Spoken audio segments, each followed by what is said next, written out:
আজ আপনাদের দেখাবো ইজিপ্টের সুয়েজ কানাল, যেটা গুরুত্বপূর্ণ কানালগুলির মধ্যে একটা।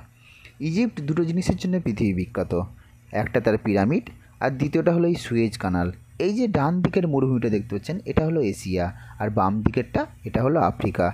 এই কানাল দুটো মহাদেশকে বিভক্ত করেছে। শুধু তাই নয়, ইউরোপ থেকে এশিয়া আসার সবথেকে ক্ষুদ্রতম রাস্তা হলো এই কানাল। মানুষ বলে মরুভূমিতে জলের খোঁজ পাওয়া নাকি মরীচিকার মতো ভাগ্যের ব্যাপার। এরা মরুভূমির বুকে শুধু জলই আনেনি, একটা লম্বা কানাল তৈরি করেছে, তাও 193 কিলোমিটার লম্বা, 77 মিটার চওড়া আর 22 মিটার গভীরতা সম্পন্ন। এটা ওয়ান ওয়ে কানাল। এর পাশেই আর একটা সেম কানাল আছে। এরা শুধু মরুভূমিতে যে জলই এনেছে তা নয়, একটা সুন্দর স্বচ্ছ শহর তৈরি করেছে। আপনারা দেখুন কত সুন্দর স্বচ্ছ একটা শহর। এই রকমই সুন্দর ভিডিও দেখতে আমার চ্যানেলকে সাবস্ক্রাইব করুন। দেখা হবে নেক্সট ভিডিও।